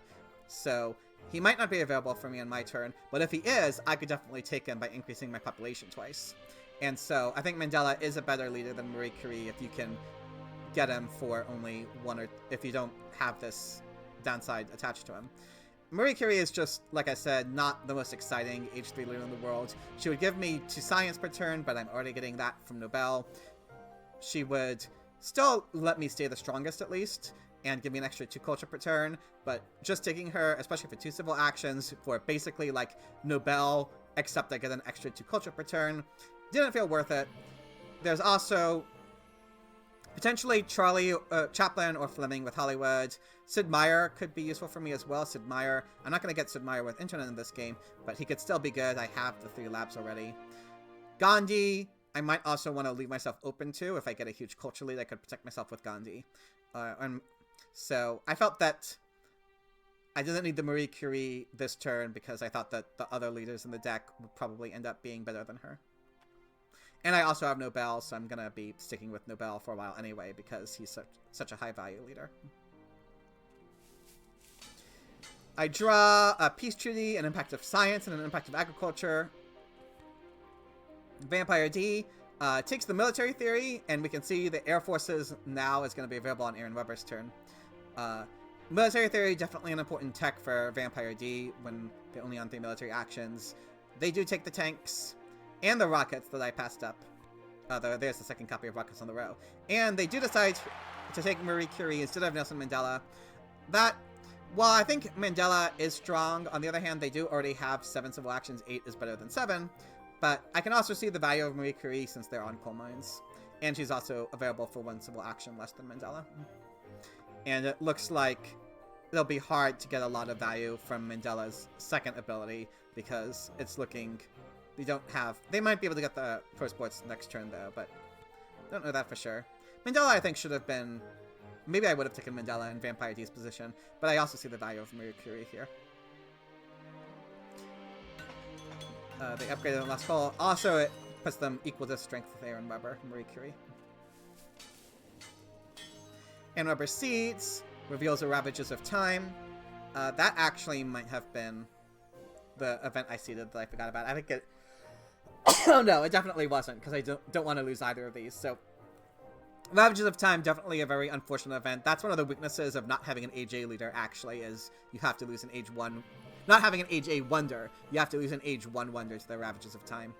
Unfortunate for me. Anyway, Aaronwebber chooses to destroy the Colosseum, builds a temple, so it looks like Aaronwebber doesn't want Mandela either. Even though, again, I do think Mandela, especially since Aaronwebber is only on 6 civil actions, I think Mandela would be pretty strong for them. But instead, Aaronwebber decides to take this Air Forces, so unfortunately I will be without Air Forces this game, which is never a position you want to be in. But, on the other hand, with Great Wall, I am maybe in a better position than I would normally be to operate without Air Forces. That does, however, make me more confident that my decision to go peaceful was correct. Aaronwebber also takes that movies that they might be able to play with Gotti, disbands a unit of riflemen to play a cavalryman, and adapting the classic army tactic. Interesting that he played a cavalryman and not a tank, but maybe he has a plan next turn for what to do with 15 resources that he wouldn't be able to do with 13.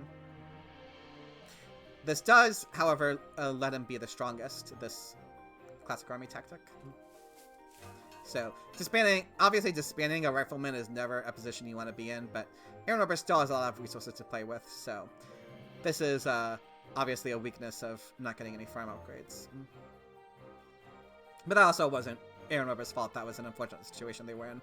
Anyway, I don't remember which impact that was, but I did want to see. I guess it was a good impact for me, and I don't necessarily know if I'll win the Impact of Science yet, because Vampire D has Marie Curie, so I don't want to see that. Independence Declaration that I seeded earlier gets revealed, but Vampire D doesn't have any colonies. So I think the major decision for me this turn was between Mandela and Gandhi. Sid Meier might also be good, but I felt that Gandhi would probably give me about an equivalent amount of culture, or at least a decent amount of culture, and variable for one civil action less. I also didn't know if I would get the computers because I would have to take Sid Meier with computer. Maybe I will. I guess all three of these leaders actually could be justified. So obviously the value of Gandhi is it would make it a lot harder to war me, and when you don't have any air forces, making it harder to war you is an extremely valuable characteristic to have. On the other hand, there were a couple reasons I didn't want Gandhi. First of all, my opponents, especially Vampire D, has this military theory in hand. So Vampire D will actually be able to war me anyway. Now, Vampire D maybe... Now, it would take all of Vampire D's military actions to war me, even with the military theory, if I have Gandhi. So that would be difficult for them, but it would at least mean that despite having Gandhi, I would still need to be careful about my strength situation, since it would still be possible for Vampire D to war me. There's also a second copy of military theory in the deck that Aaronwebber could potentially get. He definitely has enough science for it. So I felt that it would still at least be possible for my opponents to war me. The second reason I passed up on Gandhi is my culture situation is looking definitely good, but Aaronwebber is still going to be ahead of me by the end of my turn. Aaronwebber has more culture going with Gandhi, and Aaronwebber also is looking like he might want to go into movies soon. And so I felt that Aaronwebber was in a position as well to get some culture production going. So I felt that Gandhi you generally want when you're in the culture lead and you want to protect it, but I'm not in the culture lead, at least not yet. And so I sort of felt in a position where instead of like being in the lead that I want to protect with Gandhi, I was like trying to catch up in culture. So for all those reasons, I decided Gandhi wasn't great. And the last reason was I felt that even without air forces, thanks to the Great Wall, I should still be able to defend myself relatively well anyway. And the extra civil action from Mandela will also help with that. Sid Meier should also be considered. There is actually computers on the row, so I could take Sid Meier with computers. However, I think usually I would want Sid Meier with internet, but there is no internet. So that's a problem with Sid Meier. Now, he is still fine, but I felt that, so Sid Meier would give me 9 culture per turn, which is definitely good. But I thought that Nelson Mandela, since I also have these organized religions, Nelson Mandela could end up giving me at least 5 culture per turn if I build 2 organized religions at some point. And Sid Meier would also, importantly, cost me science, right? Even with computers, he would mean that my computers would only produce me 12 science. And there's a couple problems with that. First of all, if I replace Nobel, I'm going to want Nobel prizes. So Nobel Sid Meier is a negative synergy because Sid Meier may cost me 1 or 2 Nobel prizes. And second of all, I have this impact of science in my hand, and I'm up against Marie Curie. So if I want to see this impact of science and win it, then I'll need to make sure I have as much science protection as possible. So I think those are the 2 major reasons I decided on Mandela over Sid Meier. The civil action also, I mean, I do have 8 civil actions, so going from 8 to 9 is not the most necessary thing, but it's still, 9 is still better than 8. And I felt that if I'm looking to defend myself too, the more civil actions, the better, because they let you take more yellow cards, they let you destroy more stuff to put into your military. So for those reasons, I decided Mandela. I think it is honestly a pretty close call between all 3 of these leaders, and I can see arguments for any of them. But I decided on Mandela in the end. I do have some severe happy face issues going on, especially since, because of the ravages, I decided to destroy my Forbidden City. I think, like I said, especially not having air forces, I think the Great Wall is a necessary wonder for me. The 1 civil action I'm losing, that's another reason, like I said, to Mandela, I'm losing a civil action from the Forbidden City, but I'm getting it back with Mandela anyway. But that doesn't mean I need to build an organized religion to fix my happy face situation. I also, since I was the weakest, I wanted to get this defensive army tactic going finally, which makes me the strongest, actually. So, I think, like I said, depending on what leader you want, aside from that, the other things that I did so far were pretty necessary. So now the question is what to do with my remaining 2 civil actions. Oh yeah, so this is another reason why I didn't take Sid Meier, where because I really needed to build that organized religion, and I wanted to build that cannons, that took enough civil actions that if I had taken Sid Meier, that would have been... I actually couldn't even have played him. I wouldn't have wanted to play him this turn anyway. But I think that would have been all I would be able to do, because I wouldn't have that extra civil action from... Because he would have cost 1 civil action more, and I wouldn't have had the extra civil action from Mandela. So if I had taken Sid Meier, that would have been all I could do. I would have just had to end my turn at that point. And that's not something I wanted to do, because there were 2 cards in the row that I really wanted to take. Namely, this revolutionary idea and this fundamentalism. Revolutionary idea, obviously, even though I already have one, with the Nobel Prizes being active, now, replacing Nobel this turn lets me get 1 Nobel Prize, because I played both the organized religion and the cannons. So that's a benefit of electing my H3 leader this turn instead of having Sid Meier stick in my hand. And in addition, having this extra civil action from Mandela, like I said, you might think going from 8 to 9 isn't that important, but in this situation, it's actually, I think, very important, because with the extra civil action I get from Mandela, I'm able to take both the revolutionary idea and the fundamentalism. If I had taken Gandhi, I would have had to give up on one of these cards. If I'd given up on the revolutionary idea, I would have not only had a more difficulty developing H3 text, because I am only on 6 science production now, but I also would have had a lot more difficulty winning Nobel Prizes. So I think this revolutionary idea is a very strong card for me. I also think the fundamentalism is critical, because if I hadn't taken it, it was here, so Vampire D would have taken it. Vampire D definitely has the science for it. And then Vampire D, with the fundamentalism and the military theory, would have actually had 8 military actions. So even if I had taken Gandhi, if I hadn't taken the fundamentalism, then Vampire D could potentially war me and then have 2 military actions left to spend. And so Gandhi would actually have been doing essentially nothing for me, or almost nothing. Because 2 military actions, if Vampire D sets it up enough, is still going to be enough to get a big war against me. So letting Vampire D have the fundamentalism would have made Gandhi's ability not be that valuable for me. I could have taken Gandhi and fundamentalism, but then I would have passed up the revolutionary idea, which, like I said, is, I think, a very important card for me, or a very strong card for me. So another reason, so I think the reason I ended up taking Nelson Mandela in the end is that after doing all these other things that I really want to do, that extra civil action I get actually ends up giving me an additional extremely important card. I discard that Iconoclasm. I definitely don't want it now. And I do end up drawing a war. I also draw a mobile artillery tactic that I won't end up using in a colonization card. Vampire D develops that military theory, takes the pro sports, definitely a good card for them in this situation. Is also able to develop the Air Forces this turn, which wins a Nobel Prize. Takes the mechanized agriculture, which is pretty interesting to me since they have the selective breeding, so maybe that's an indication that they have... Yeah, this was also played by me, so none of my opponents have played any impacts yet, but maybe that's an indication that Vampire D has an impact of agriculture in their hand. They do build on Air Forces, which now makes them the strongest, and finishes upgrading their coal mines. And this definitely... At this moment, I was starting to become kind of scared of Vampire D and Vampire D's strength potential, so I'm definitely going to have to be very careful about how I play the rest of this game.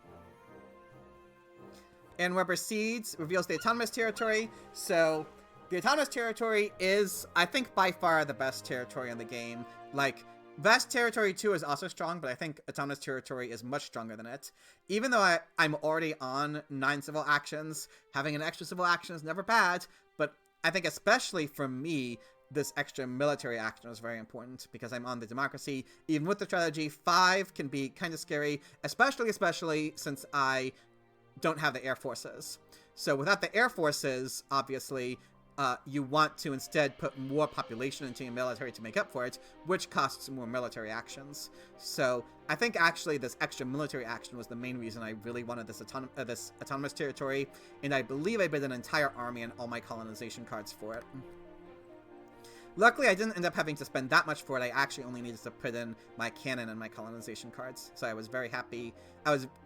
very happy to win the autonomous territory for this little. Like I said, I was willing to put an entire army into it because I value that military action so much. And the civil action, obviously, is still helpful for me, even though I have 9 already.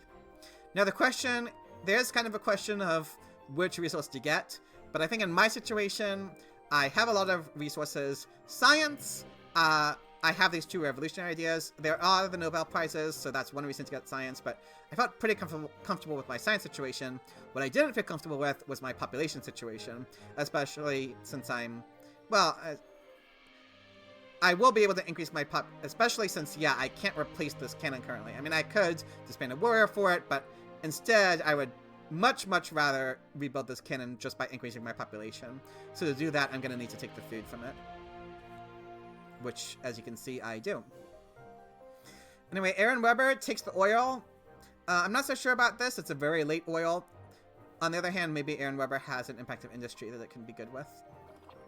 And also, notably, Aaronwebber does have these 2 efficient upgrades, which at least lets him get 2... he actually could have upgraded all 3 of his mines to oil. I would argue that he should have upgraded the 3rd oil mine instead of taking one of these cards, probably the reserves. Maybe the engineering too, but probably the reserves. The reserves, I think, the reserves are giving him 4 resources, but he's losing 3 resources from not upgrading the last oil mine. I think even though it's a relatively late oil, if he had gotten all 3 oil mines immediately, it still would have been probably worth it thanks to those efficient upgrades. But leaving one behind to take the resource instead, that's 2 civil actions you're spending for +1 resource basically. On the other hand, I guess Aaronwebber, oh, in retrospect, maybe Vampire D mechanized agriculture as a hate draft on Aaronwebber. Yeah, that was probably it, because Aaronwebber is still only on these agricultures. So from that perspective, maybe, yeah, the reserves is probably a very important card from Aaronwebber because he has so little population, like he really wants to get more, so to spend this for food. So that makes sense to me. On the other hand, if Aaronwebber is going for this oil play, I think he probably should have abandoned this engineering and just upgraded the last one to oil. We'll see if the engineering ends up being helpful for him, though. I mean, he's not going to be getting the Red Cross with it, but maybe it'll be helpful for wonders or to build urban buildings. He does have the movies in his hands. Anyway, it's my turn. And I didn't want to seed the impact. I didn't want to seed for 2 reasons. First of all, I'm the weakest. Second of all, it's not super clear whether the impacts will actually help me or hurt me. So instead, I decided to try the peace treaty. I felt that it was likely going to be rejected, but I thought, why not try?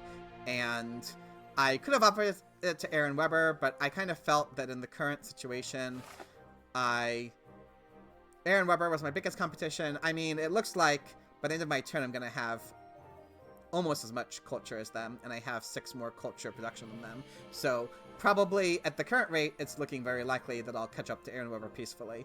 But Aaronwebber is still my major competition, and Aaronwebber is also not really looking like in a position to get a big war against me, probably. Vampire D is definitely looking far more threatening. So I felt that if Vampire D accepted the pact, that if Aaronwebber accepted the pact, it would probably just not do anything, because I felt pretty confident that I would be able to beat Vampire D. And also Aaronwebber probably isn't going to war me anyway. So I thought that if I offered the peace treaty, I would be able to just work on my economy without worrying about a war. But again, I thought that it was very likely Vampire D would reject me, but might as well try. Anyway, I increased my population 2 times to build 2 cannons. Like I said, Vampire D is starting to look pretty scary. Definitely is very much seeming like Vampire D is planning to war me. So I want to make sure to, with all my cultural production from my democracy and my wonders, and Nelson Mandela. So I'm getting a whole ton of cultural production pretty much without any urban buildings, except for this one organized religion. So that's another advantage of getting this Eiffel Tower. I am getting a lot of cultural production without using any population, which means I can put that population into military instead. So I actually think this Eiffel Tower ended up putting a ton of work for me this game. It ended up being not just, like, decent, but positively strong. Anyway, putting these 2 into cannons means that I'm pretty close to Vampire D in strength, at least. So I think that is important to do, and I still have enough military actions that I can draw 3 cards. So the question is what else to do this turn. I definitely don't want the Red Cross. I mean, I just spent my food, and I need my population for my military anyway. So the Red Cross is not something that I want. What I do want is this computers. So, for a couple of reasons. First of all, I obviously have this Impact of Science in my hand. Computers will be potentially turn this into a seedable event. Well, almost certainly turn it into a seedable event. Vampire D. There's a second copy of computers on the row, so Vampire D might build computers too. But if I want to seed this, I definitely need the computers. And second of all, there's a question of what else I want to do in this game, right? Okay, there's two additional reasons. First of all, it's getting pretty late in Age 3. I'm only going to have a couple of turns left. So even if I went for operas, well, I don't have the population to put into operas because I'm so worried about a war from Vampire D. I think putting population into operas would just be wasted. I would have to return them. I want my population to go into my military. So it's looking likely that it's looking like I'm not going to be building building operas or like multimedias because I don't have the free population for it. So if I'm not building those urban buildings, I still need to do something with my resources. I don't want to just put all my resources into the military. And I think when you're in that situation where you don't want these culture-producing urban buildings, the computers are a good thing to invest your resources into because the science they give you will both potentially be useful. Like, I could use them certainly on a modern infantry that I might want and some other things. And in addition, obviously, in this game, there's Nobel Prizes. So with the Nobel Prizes in this game, with the fact that I don't have the free population for operas and multimedias, I think computers are a very strong building to invest my resources into. Especially with the Impact of Science in my hand and the Nobel Prizes, like I said. So I am able, with the revolutionary idea, to upgrade into 1 computers. Now I could potentially play the revolutionary idea. I also have another military action I can spend while still drawing 3, so I might as well finally upgrade those last warriors into swordsmen. Now the question is what else to do on this turn. I could potentially play the revolutionary idea and play another technology, like perhaps the opera or the cavalryman, and get a Nobel Prize. But I'm not too worried about getting Nobel Prizes in future turns because I'm getting these computers. So I think that that's not important to like overly value the Nobel Prize, and I'm not going to want either of these technologies. I don't want to replace my democracy, at least not yet, and I don't want oils either. So I didn't feel the need to play the revolutionary idea. Instead, what I did want to take was, first of all, this urban growth. I think that this will let me, with this architecture I have, the urban growth will let me upgrade an alchemy to computers for free, which would definitely be good. Like I said, Vampire D still looks threatening, so the more resources I can save to put into my military, definitely the better. And I also, so what I'm passing up by doing it this way is I'm passing up this copy of modern infantry, which I definitely might end up wanting just for the strength boost. On the other hand, there is a second copy of modern infantry coming. Vampire D may want the modern infantry. On the other hand, Vampire D's tactic that they're using right now only does work with swordsmen, and Vampire D maybe will want to put other things into their science. Want to put their science into other things. Maybe they want to develop. They already have the tanks, for example. So if they want to upgrade one of these into Age 3 units, they already have the means to do that in their hands. They don't need the modern infantry. And Aaronwebber, I mean, we already saw Aaronwebber upgrading cavalrymen to tanks, but it would be a pretty significant cost to put that 10 science into modern infantry too. So I thought there was, first of all, a good chance that this modern infantry wouldn't be taken by my opponents.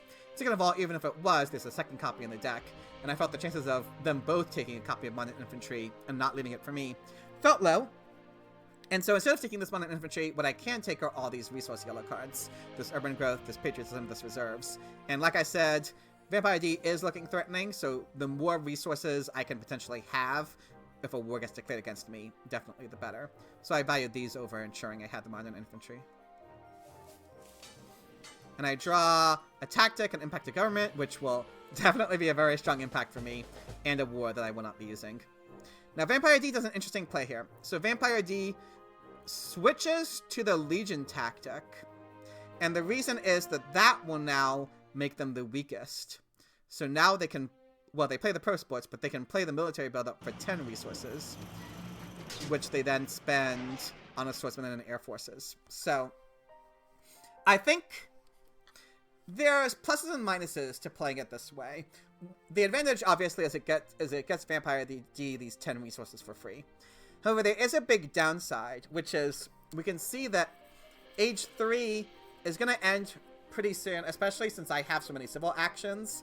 It's looking very likely that this last turn to Age 3 will... Vampire D's next turn will be their last turn in Age 3.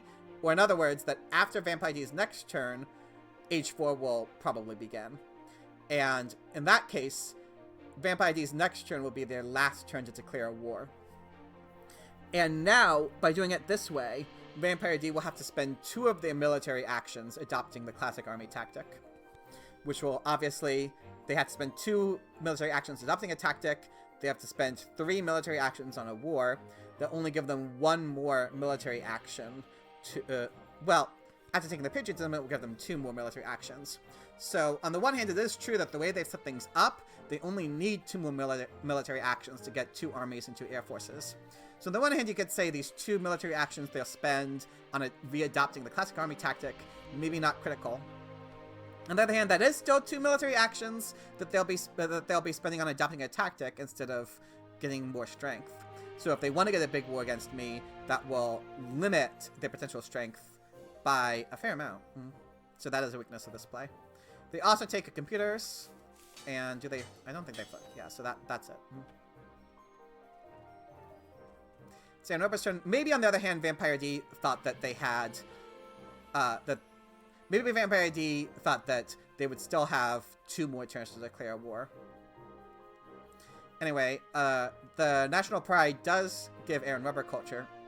He plays the reserves for food, develops the air forces, builds 1, doesn't want to be vulnerable to Vampire D. Vampire D is clearly going for a war at this point, right? So Aaronwebber is defending himself from that. Upgrades to a second tank, takes another reserves, and takes Fleming. Fleming will at least give them 4 culture with an extra 4 culture with the movies, so decent leader. Maybe Aaronwebber also has hopes of getting a multimedia with Fleming too, and in that case, Fleming would give 6 culture, which would obviously be strong. And Fleming costs one less civil action than Charlie Chaplin, which lets Aaronwebber take all these cards, so it makes sense. Now it's my turn. Now I do definitely want to put in this impact of government. It will be a very strong impact for me, as we can see. It would give me +8 culture against my opponents. And I am the weakest, though, so that is a weakness of seeding. But I think, like I said, I want to seed it, and I will only have... And we can see that with only 7 cards left in this deck, and I will be able to end the age, and I definitely want to end... Well, technically not ending the age on my turn, but setting up so that the age will end after Vampire D's turn. I definitely want to do that because I felt pretty confident. I mean, after my turn, I will be on 91 culture, so almost caught up to Aaronwebber. By the time 1 more round of turns happens, I will have more culture than Aaronwebber, and that's even before the impacts. Almost all of which, these 3 impacts have been seeded by me. This is the only one that hasn't been. So I felt that at this point, the only way I could possibly lose... But I felt that, right, so at this point, I definitely wanted to end the age after Vampire D's turn, because I wanted to force Vampire D to war on this turn when they have to spend 2 military actions to adopt that tactic. So for that reason, I thought that I figured I would only have 2 more turns left to seed impacts, and I thought that there was a pretty good chance I'd want to see this impact of science, because I have these computers going. Vampire D does have computers in their hand, but they might not have the leeway or the resources to upgrade all 3. So I wanted to give myself the option to seed this impact of science, which means I have to seed this impact of government this turn, because I also want that in the deck. And I reveal... Unfortunately, I do reveal Strength Event, so that is a downside of seeding this turn. On the other hand, it's at least a Strength Event that doesn't hurt me. Although it does help my opponents, obviously, so not ideal. However, here... Oh, I forgot. Maybe it's been a bit of a spoiler, but another reason to take the computers last turn is because there's this Manhattan Project in the deck. And the Manhattan Project, I think, is an extraordinarily strong wonder for me in this position. Because if Vampire D is indeed going to launch a big war against me, then the Manhattan Project will make it a lot easier for me to defend against that war. And if Vampire D doesn't give a war against me with my computers, I will still get a fair bit of culture off of the Manhattan Project. So I think the Manhattan Project definitely necessary to take in this situation. So after taking the Manhattan Project, now, I of course knew Vampire D was planning a big war. So at this point, the question was, how do I set myself up to defend as well as I can next turn? Unfortunately, well, I do have the reserves that could give me extra population, but aside from that, I don't really want to destroy buildings before I have to. Now, first of all, I might as well upgrade this computer as I took that urban growth so I can do it for free. I think there are also, so basically this turn, one thing that I thought about was, do I want to upgrade my third lab to computer this turn? And I ended up deciding against it for a couple of reasons. One reason is it would cost 4 resources. Like I said, I'm going to need as many resources as I possibly can, especially since I'm going to be building this Manhattan Project, if Vampire D wars me. And there's this efficient upgrade on the row. So if I take the efficient upgrade this turn, I can use it next turn to upgrade to computers for free, which is obviously better than doing it before. Now, the question is, does not having the extra 3 science, is that going to be a problem for me? So next turn, at this rate, I'm going to have 26 science, and the only cards I might want to play next turn, especially if there's a war against me, would be this modern infantry that I will want. Indeed, it wasn't taken by my opponents. And there's fundamentalism. Obviously, next turn, the fundamentalism 6 strength is going to be more valuable than the 3 culture from democracy. And so I will want to give myself the option to play the fundamentalism next turn if there's a war against me. And with the 26 science, that's just enough to play both the fundamentalism and the modern infantry. So the extra 3 science I would get from upgrading this turn is actually not going to be useful at all. So for those reasons, I decided to not upgrade that last lab, and instead take the modern infantry, which will be very useful, especially, again, since I don't have the air forces, I'll need some other way to get additional strength without having to put a ton of population into my army. And the modern infantry will get me a lot of extra strength just by upgrading my swordsmen, so I wanted to do that. And I wanted to take the engineering genius and the efficient upgrade, like I said. Efficient upgrade lets me upgrade this for free. Engineering genius saves me 5 resources on the Manhattan Project, which I will absolutely want to finish next turn. So I think these are both very important yellow cards. So I think overall, all of those that I did on my turn, I think are pretty clearly correct. So the question is only what to spend my last civil action on. And I'm not going to go into detail about, like, in this position, right, what you want to do is think about, okay, next turn, say there's a war against me, what do I want to do? Do I have enough civil actions for it?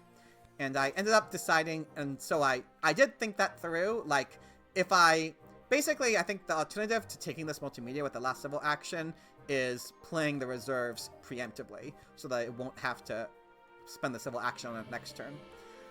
But I worked through what I would want to do next turn with my civil actions. And I ended up deciding that I will have enough civil actions to defend myself next turn. Well, spoiler alert, we'll see. But, you know, I won't go into detail about it this turn. But in this position, right, you definitely want to plan out your turn next turn to make sure you'll have enough to do everything you want to do to defend yourself. But I indeed will. So I decided instead I will take this multimedia just in case I don't get a war against me. I mean, again, it's looking very likely that I'll win peacefully regardless, but it couldn't hurt to have this extra multimedia that I could invest into. Helps with Manhattan Project 2 if this ends up being a peaceful game.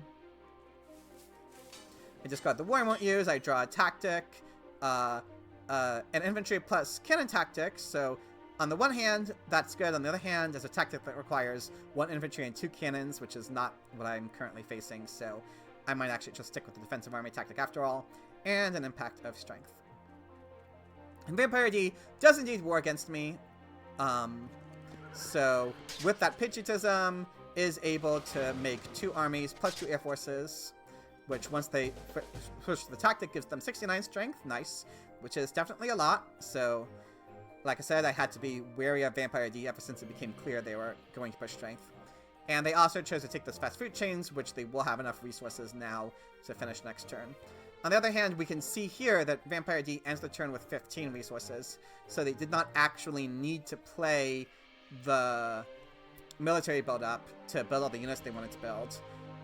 Now, doing it this way does mean they have, if they hadn't had those extra 10 resources, they would have only had 15 this turn, which would be one short of them finishing fast food chains. So, in that sense, it does let them finish fast food chains, but on the other hand, as I said, it limited the amount of strength they could push this turn. Anyway, I also made sure, as you can see, to end my turn with 2 cards being left in the deck, meaning even if Vampire ID had taken 0 cards, or had only taken those movies, for example, the age still would have ended. So, Vampire ID had to war this turn, or they never would have. Age 4 begins. Aaronwebber seeds reveals the impact of balance I seeded. As we can see, it benefits me the most. Aaronwebber plays the reserves, increases his population, develops some movies, destroys a farm to develop a second movies, so he's at least getting tied to me in culture production. So now, on my turn, I think... So, basically on my turn, I went through various permutations of, do I spend the engineering genius on the Manhattan Project, on this step of the Manhattan Project, so I can save a civil action with my architecture, or do I spend it on this step, which costs me a civil action, gives me 1 resource. I do want to play them on infantry, but how many modern infantries do I want to build? How many swordsmen do I want to upgrade versus putting additional units into my military? And I basically went through various permutations to figure out what the one that gave me the most strength was. And it ended up being... Well, first I seeded the impact of science. I figured that Vampire D took the fast food chain, so Vampire D is going to want to finish those fast food chains, which will only give them 9 resources left, which will only be enough to upgrade 1 alchemy to computers, which means that I will end the game with the most science. So the impact of science, I will win it, so I wanted to seed it. Now, there was actually, and as we see here, there was an Age 2 event seeded by Aaronwebber here. And we can see I started the turn as the weakest. So there is a risk in seeding here that I could run into a strength event that would hurt me. However, I actually went through it, and I realized that none of the strength events that could hurt me. So the 2 strength events that this could have been would be the international negotiations or the refugees. But if the international negotiations had been revealed, I would be able to choose what to give up, and I would have given up food, which I don't need this to be food, because obviously I can't upgrade my population right now anyway, and even if I play my reserves for food, with 3 food plus 4, that will be just enough to increase my population once regardless. So even if I had needed to give up food to this, that would have been totally fine. And the refugees too, the refugees might seem bad for me, but it actually wouldn't have been, because you can see right now that even if I increase my population once, it will be an unhappy worker. However, if I because I will be on 2 angry faces. But if I had lost a population to the refugees, that population would have returned to the yellow bank here, meaning when I increase my population this turn, I will still have an unhappy face, but I will be able to just deal with this unhappy face by merely increasing my population. In other words, if the refugees had forced me to lose a population, then I would have been able to solve this rebellion just by increasing my population 1 time. So I figured that actually neither the international negotiations nor the refugees would damage my turn. So I felt quite safe seeding, and indeed seeding actually ended up being extremely helpful for me. It revealed this freedom of movement, which is the card Aaronwebber had seeded. And this freedom of movement will enable me to put a worker from the coal into my cannons, costing, which I had wanted to do anyway, because I was going to destroy my coal mines regardless.